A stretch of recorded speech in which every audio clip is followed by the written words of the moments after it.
Okay, that was Mob Psycho, Season 3, Episode 2. Is it okay with you if I start off by just commenting on the outro? Yeah, totally. For a lot of... Well, first of all, it's great, right? Like, that's my initial thought. Like, it's a great initial thought. Yeah. With some...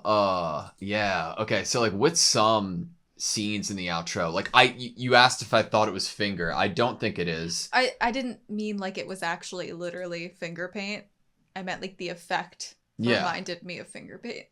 No, it totally does. But like it's 100% all digital, I imagine. But like the brush, whatever they use, I wonder if they animated a lot of it backwards, like with their use of light and how it illuminates what they're showing in the outro. It washes it out, so it's white. Mm-hmm. So I imagine like in trying to animate it itself, the backdrop's white to start with, to begin with. I wonder if you animate it backwards and all the light and exposition that's shining on, or exposure that's shining on the frame that comes last, it'd be easier to do it in reverse. Maybe. Do you remember that, like, I don't know if it was paper or something that you could start, it came black and you could start kind of carving away at it. Mm-hmm. That's definitely the effect that it has. As for if it started white or started dark, I mean, you could go either way with guessing which one it was. There's like, I imagine that it's like dissolves into each other, like the effect is like just transitions into each other over like a decent period of time to get how smooth it is. Mm-hmm. But some of I think it was when Mob was walking downstairs. It was like my favorite part of the outro, if I can find it. Because every time his like foot would take a step down the stairs, they'd have to recolor and draw where his foot is. So like it's like an outline surrounding his foot. The patterns change too. Mm-hmm. But it's just, I love how they did it. Like each frame goes really well into each other. I love the outro. It was great. It's really beautiful.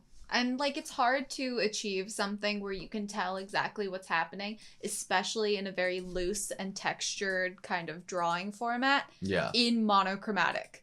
So, really well true. Done. I think that I probably could sit here and go frame by frame through the Mob intro as well, but I'm not going to put anybody through that. Even though we love it so much. I think you said it earlier on in the episode that we have listened to this intro in the car. Yeah. Oh, definitely, without a doubt. We love it so much. I've listened to all the intros again, and now I've listened to this one a couple times as well. So the whole idea of yokai hunters, I mean, like, sure, it makes sense, and I love that it's this niche hobby, that, like, this... Would he think of it as a hobby?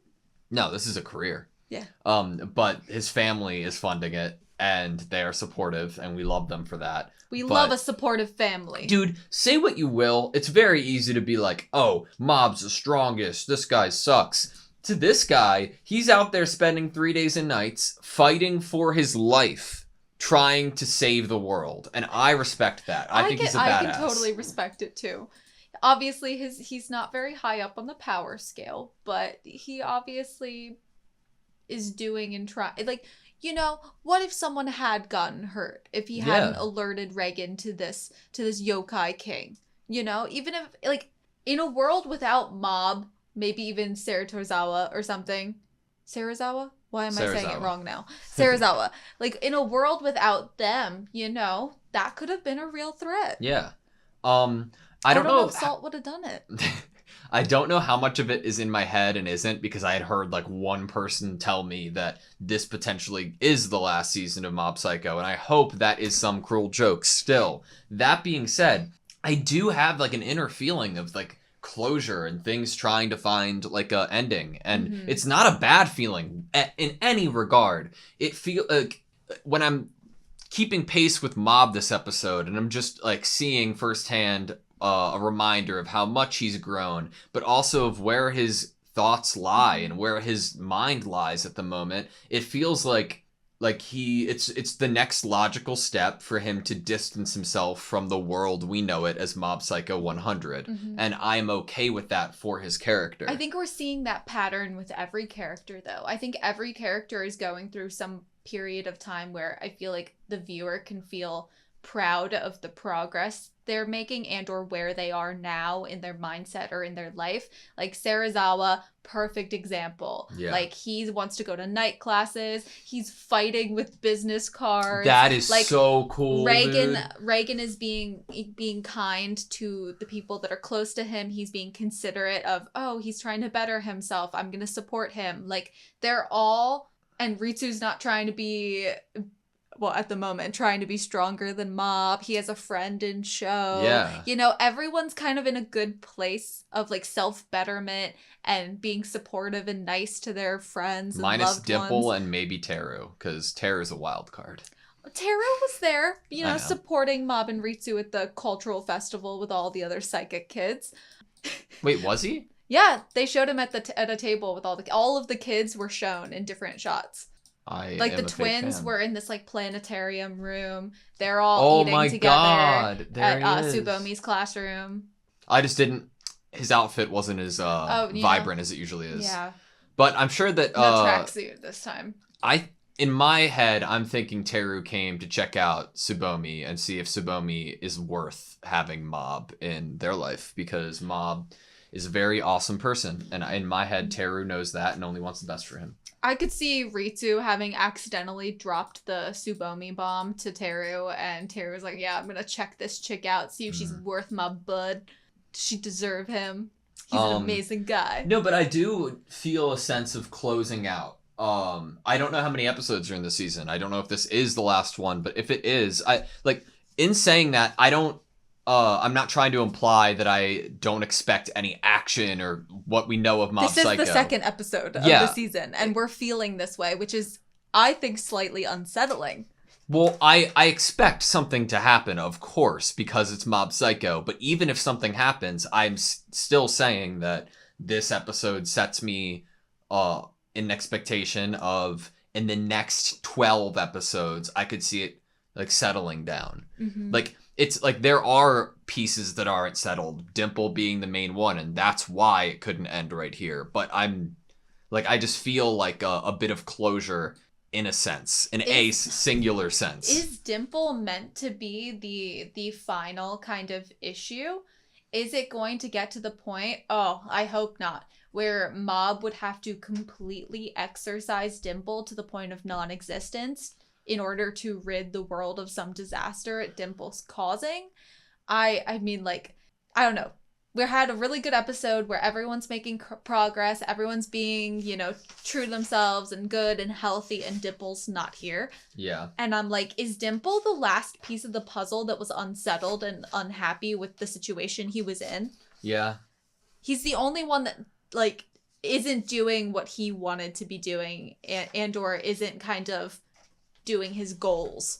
And so that makes sense that he's the one character that is not present in this episode. There has been a loose pattern in Mob Psycho episodes, and has there? A loose, I can expect this episode's gonna be so in season 2 episode 5, I thought that there might be something crazy that happens, because in episode 5 of season 1 was the crazy Teru fight. We had crazy animation in episode 3 of the entire series. In episode 3 we had of season 2 we had we had something that was cool. Okay, sorry. But like there and then obviously the final episodes of the season. But I'm gonna use it. It's very loose. There's nothing concrete, but I'm gonna use it to suggest that maybe next episode deals with Dimple, since the 3rd episode of the entire series was when we were introduced to Dimple. Oh, okay. Or it could be the season problem. It feels right that Dimple is going to be back next episode in some regard, whether it's the very end of the episode and we're finding out what he's up to, or if from right off the bat he is an issue. And I don't know how far they're gonna go with that character, because to me I'm like, oh, but think of all the endearing things that Dimple has done since Mob befriended him, you know, he's been there this whole time. Reagan's like, oh, I should have put a leash on him, you know, they're friends. And I'm like, Dimple, don't mess this up. Yeah. So we got to see the Holy Blade Kusanagi no Dai Hanya Kogemitsu, which seemed to be 7 million yen, and that tax broke. included.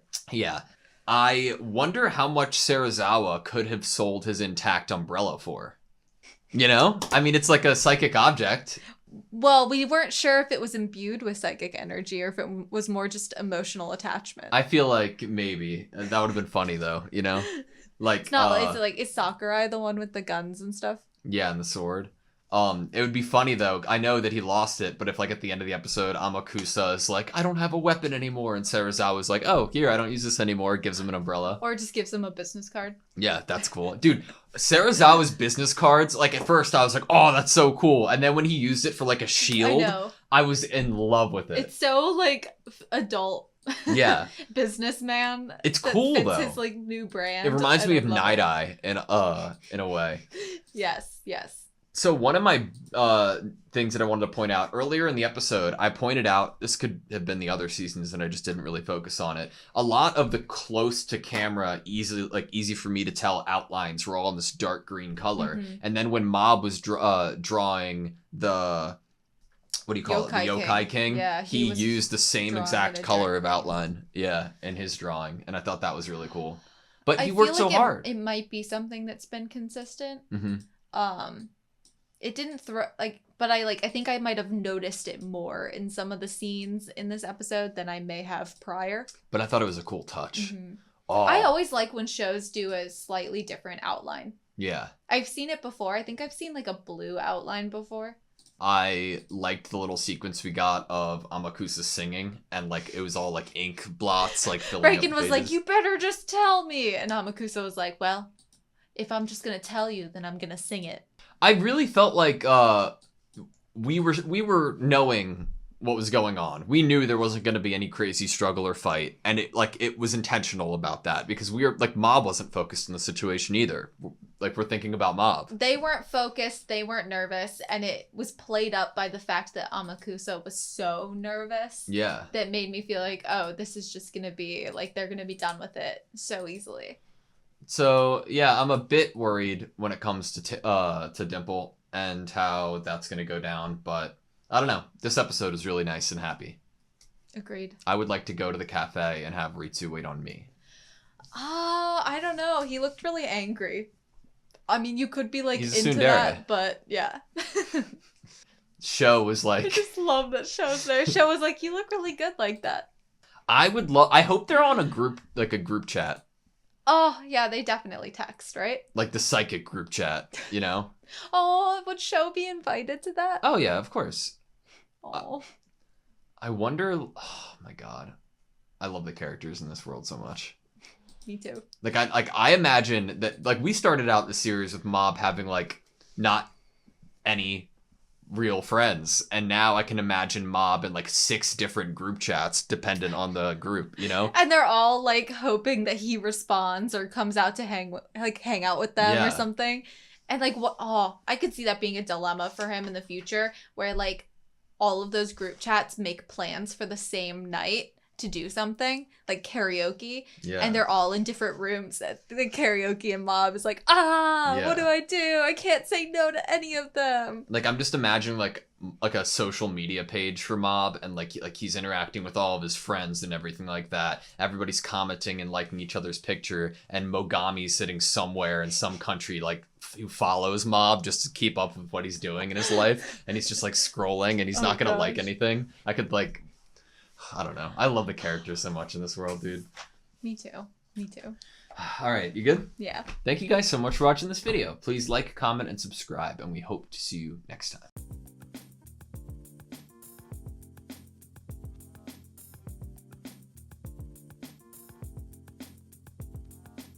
And I love that it's this niche hobby, that I love that it's this niche hobby, that like this.